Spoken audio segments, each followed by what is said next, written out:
Everyone, welcome to students unique academy. आज हम बात करेंगे अपने करंट अफेयर में मोस्ट इम्पॉर्टेंट क्वेश्चन के बारे में। और ये मैंने ये नई सीरीज स्टार्ट की है अपने मोस्ट इम्पॉर्टेंट जो करंट अफेयर है उनकी। आई होप आपको पसंद आएगी। तो हमारा आज 15 सितंबर है और 15 सितंबर 2023 दैनिक समसामयिक की सभी प्रतियोगी परीक्षाओं के लिए जो उपयोगी हैं उन्हीं क्वेश्चंस की बात करेंगे। तो सबसे पहले स्टार्ट करते हैं एक प्यारे से मोटिवेशन क्योट के साथ। परिंदों से भी ऊंची हमारी उड़ान होगी, एक बार नहीं कई बार होगी। चल रहा होगा जमाने में जब हारने का दौर, चल रहा होगा जमाने में जब हारने का दौर, देखना जीत हमारी उसी दौरान होगी। तो गाइस स्टार्ट करते हैं अपना करंट अफेयर के क्वेश्चंस। हमारा पहला क्वेश्चन कह रहा है कि यूएस टेनिस ओपन 23 में पुरुष एकल वर्ग का खिताब किसने जीता है। यानी कि जो यूएस टेनिस ओपन 23 हुआ उसमें पुरुष एकल वर्ग का खिताब किसने जीता है। ऑप्शन ए है बेन शोल्टन, ऑप्शन बी है नोवाक जोकोविच, ऑप्शन सी है डेनियल मेडवेदेव, ऑप्शन डी है नीरज चोपड़ा। तो किसने जीता है बताइए। इसमें हमारा सही आंसर हो जाएगा ऑप्शन बी नोवाक जोकोविच। अभी जो यूएस टेनिस ओपन 23 है उसमें पुरुष एकल वर्ग का खिताब नोवाक जोकोविच ने जीता है। ठीक है, हमारा ऑप्शन बी सही हो जाएगा। वहीं अगर हम बात करें यूएस टेनिस ओपन 23 के बारे में तो इसकी स्थापना 1881 में हुई थी और ये कहाँ होता है, ये होता है न्यूयॉर्क में। ठीक है, ये न्यूयॉर्क में होता है और 1881 में इसकी स्थापना हुई थी। और इसमें जो मेल में से जीता है इसे नोवाक जोकोविच ने जीत लिया है और उनका ये 24th ग्रैंड स्लैम है।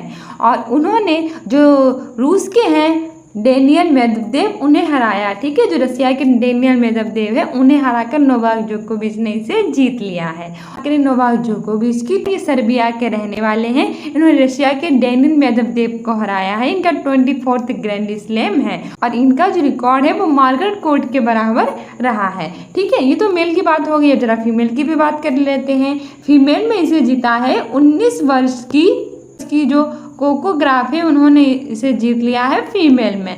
और इन्हें हराया किसको है, इन्होंने बेलारूस की जो आरेन अवलेंका है उन्हें हराया है। ठीक है, ये भी याद रखना। 19 वर्ष की कोको ग्राफ ने फीमेल में यूएस टेनिस को जीत लिया है और आरेन अवलेंका जो कि बेलारूस की हैं उन्हें हरा दिया है। ठीक है, अच्छा ये तो यूएस टेनिस ओपन की बात हुई। जरा हम इसके बारे में और भी बात कर लेते हैं। जो हमारा टेनिस ओपन होता है वो एक साल में 4 होते हैं। कितने होते हैं, एक साल में 4। कौन कौन से होते हैं, सबसे पहले तो ऑस्ट्रेलियन होता है, फिर फ्रेंच होता है, फिर विंबलडन होता है और फिर होता है अमेरिकन। ठीक है, जिसे यूएस ओपन भी कहते हैं। इनका सीक्वेंस याद रखना, एग्जाम में पूछ लेता है। सबसे पहले होता है ऑस्ट्रेलियन, फिर फ्रेंच, फिर विंबलडन और फिर अमेरिकन जिसे यूएस ओपन भी कहते हैं। इसमें से अमेरिकन, फ्रेंच और ऑस्ट्रेलियन इन तीनों को मेल में नोवाक जोकोविच ने ही जीता है। ठीक है, तो मेल की तो कोई टेंशन नहीं है, याद करना। बचा एक है विंबलडन, उसे किसने जीता है। जो विंबलडन टेनिस ओपन है वो सबसे पुराना है और इसकी स्थापना 1877 में हुई थी। ठीक है, ये भी याद रखना। और इसे मेल में जीता है कार्लोस अल्कराज ने जो कि स्पेन के हैं। ठीक है, स्पेन के कार्लोस अल्कराज ने इसे जीत लिया है। बाकी तीनों किसने जीते हैं, नोवाक जोकोविच ने, अमेरिकन, फ्रेंच और यूएस तीनों जीते हैं नोवाक जोकोविच ने जो सर्बिया के हैं। और विंबलडन वाला है इसे जीता है कार्लोस अल्कराज ने जो स्पेन के हैं। और ये सबसे पुराना है, इसकी स्थापना 1877 में हुई थी, ये भी याद रखना। वहीं जरा फीमेल्स की भी याद कर लेते किसने जीता है। जो सबसे पहले ऑस्ट्रेलियन वाला होता है उसे फीमेल में जीता है बेलारूस की आरेन अवलेंका ने। ठीक है, और दूसरा होता है हमारा फ्रेंच वाला जिसे जीता है ईगा स्वियाटेक ने। और तीसरा होता है हमारा विंबलडन वाला, इसे जीता है चेक गणराज्य की मार्कोस आद्रोसोवा ने। और चौथा हमारा है यूएस वाला यानी अमेरिकन वाला और इसे जीता है कोको ग्राफ ने। ठीक है, चारों याद रखना, हमारे एग्जाम्स के लिए मोस्ट इम्पोर्टेंट हैं। तो यूएस टेनिस ओपन 23 में पुरुष एकल वर्ग का खिताब जीता है नोवाक जोकोविच ने, याद रखना। दूसरा हमारा क्वेश्चन इसके अतिरिक्त हमारे जो ये नीरज चोपड़ा हैं ये हमारे किसके खिलाड़ी हैं, इनके बारे में जान लेना। ये भाला फेंक यानी कि जेवेलियन थ्रो के खिलाड़ी हैं। ठीक है, और इन्होंने हमारा जो टोक्यो ओलंपिक में गोल्ड जीता था ना, इसीलिए हम हर साल 7 अगस्त को मनाते हैं भाला फेंक दिवस। ठीक है, ये भी याद रखना है, हमारी स्टैटिक जीके के लिए मोस्ट इम्पॉर्टेंट है। दूसरा क्वेश्चन कह रहा है कि विश्व मसाला कांग्रेस का 14वां संस्करण कहाँ आयोजित हुआ है, यानी कि जो विश्व मसाला कांग्रेस है उसका 14वां संस्करण कहाँ हुआ है। ऑप्शन ए है लखनऊ, ऑप्शन बी है मुंबई, ऑप्शन सी है नागपुर और ऑप्शन डी है पटना। तो बताइए कहाँ हुआ है विश्व मसाला कांग्रेस का 14वां संस्करण। और मोस्ट इंपॉर्टेंट है, हमने अपने करंट अफेयर में वही क्वेश्चन रखे हैं जो मोस्ट इंपॉर्टेंट है आपके एग्जाम के लिए, ठीक है। तो इसमें हमारा सही आंसर हो जाएगा मुंबई, ठीक है, ऑप्शन बी सही हो जाएगा। जो विश्व मसाला कांग्रेस का 14वां संस्करण है वो मुंबई में हुआ है, ऑप्शन बी सही हो जाएगा। बात करें अगर मुंबई की, तो इसे भारत की इकोनॉमिक कैपिटल यानी कि आर्थिक राजधानी भी कहते हैं, ठीक है। और ये महाराष्ट्र की कैपिटल भी है मुंबई। वहीं इसे हम एक थीम के साथ मनाते हैं और 2023 में इसकी थीम रखी गई है विजन 2023 स्पाइसेस, ठीक है, ये भी याद रखना, विजन 2023 स्पाइसेस इस बार इसकी थीम रखी गई है। और 1990 में कोच्चि में इसे स्टार्ट किया गया था। और वहीं भारत को मसालों का कटोरा यानी द बाउल ऑफ स्पाइसेस भी कहा जाता है और भारत काफ़ी फेमस है मसालों के लिए, तो ये भी याद रखना, ठीक है। वहीं अगर हम बात करें अपने लखनऊ की, तो लखनऊ हमारे उत्तर प्रदेश की कैपिटल है और इसे नवाबों का शहर भी कहते हैं। उत्तर चीफ मिनिस्टर है योगी आदित्यनाथ, यहाँ की गवर्नर है आनंदीबेन पटेल, ठीक है। मुंबई जो है ये महाराष्ट्र की कैपिटल है और इसे भारत की इकोनॉमिक कैपिटल भी कहते हैं। और पटना है ये कैपिटल है बिहार का, ठीक है, ये बिहार की कैपिटल है पटना, ये भी याद रखना। आगे बढ़ते हैं। आगे हमारा तीसरा क्वेश्चन कह रहा है कि हाल ही में सरस्वती सम्मान 2023 यानी कि 2022 का जो सरस्वती सम्मान है वो किसे प्रदान किया गया है। तो इसमें हमारे ऑप्शन ये है डॉक्टर ज्ञान चतुर्वेदी, ऑप्शन बी है मधु कंकारिया, ऑप्शन सी है शिव शंकरी और ऑप्शन डी है रामदरस मिश्रा। तो बताइए 2022 का सरस्वती सम्मान किसे मिला है। तो हमारा सही आंसर हो जाएगा ऑप्शन सी शिव शंकरी, ठीक है। 2022 का जो सरस्वती सम्मान है वो शिव शंकरी को प्रदान किया गया है। और किसके लिए प्रदान किया गया है, उनके फेमस उपन्यास सूर्यवंशम के लिए प्रदान किया गया है, ठीक है।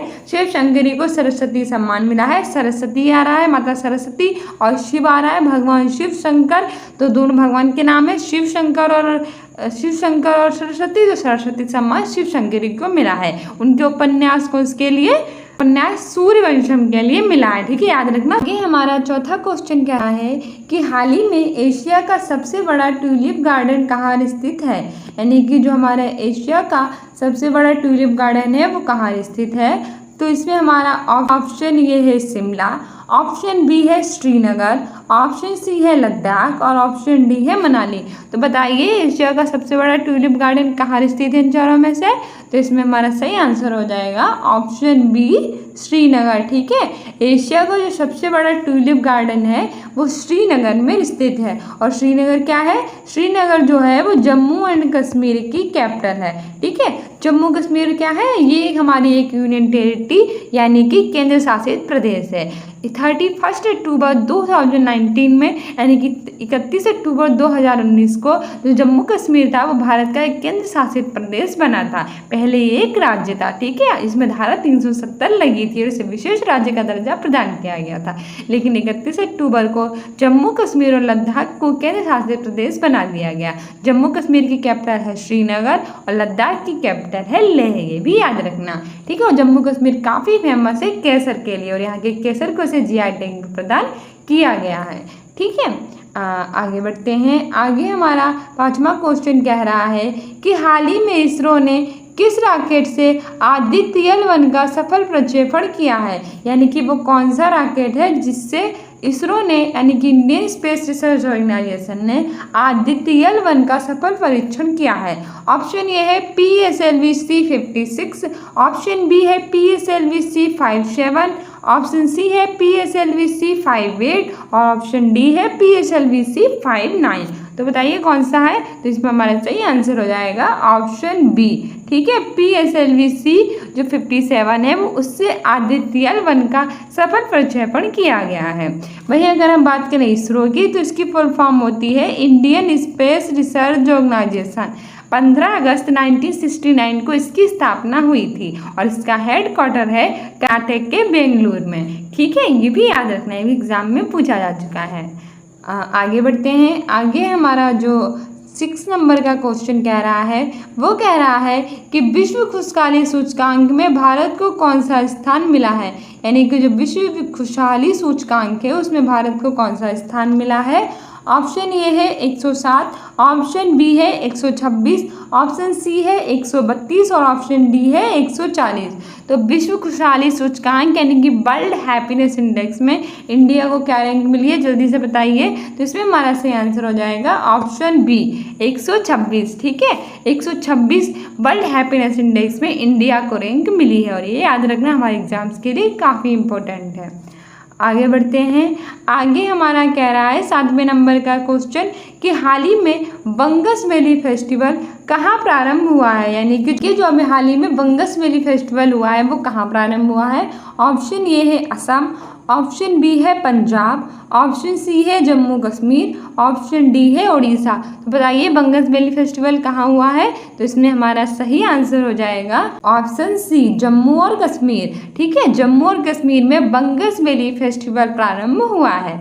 जम्मू कश्मीर की बात करें तो ये एक यूनियन टेरिटरी है, मैंने आपको बताया। इसकी कैपिटल है श्रीनगर, असर के लिए काफ़ी फेमस है। और इसके कुशवाड़ा जिले में जो बंगस वैली फेस्टिवल है वो प्रारंभ हुआ है और यहाँ के उपराज्यपाल है मनोज सिन्हा। ठीक है, जो हमारे केंद्र शासित प्रदेश होता है उसमें उपराज्यपाल होते हैं और जम्मू कश्मीर के उपराज्यपाल हैं मनोज सिन्हा। और इसके कुशवाड़ा जिले में बंगस वैली फेस्टिवल का आरंभ हुआ है। ठीक है, और जो हमारा इसमें से असम है इसकी कैपिटल है दिसपुर और जो हमारा पंजाब है इसकी कैपिटल है चंडीगढ़, जम्मू कश्मीर की श्रीनगर और उड़ीसा की भुवनेश्वर। ये सब भी याद रखना हमारे एग्जाम्स के लिए इम्पोर्टेंट है। आगे हमारा 8वां क्वेश्चन कह रहा है शांति स्वरूप भटनागर पुरस्कार 2022 के तहत जैविक विज्ञान की श्रेणी में किसे चुना गया है। ऑप्शन ए है doctor Ashwani Kumar, option B है doctor Deepti Ranjan Sahu, option C है डॉक्टर देवव्रत मेती और ऑप्शन डी है इनमें से कोई नहीं। इनमें से किसे शांति स्वरूप भटनागर पुरस्कार 2022 के तहत जैविक विज्ञान की श्रेणी में चुना गया है। तो हमारा सही आंसर हो जाएगा ऑप्शन ए। ठीक है, डॉक्टर अश्वनी कुमार जो है उन्हें शांति स्वरूप भटनागर पुरस्कार 2022 के तहत जैविक विज्ञान की श्रेणी में चुना गया है। ठीक है, हमारा ऑप्शन ए सही हो जाएगा।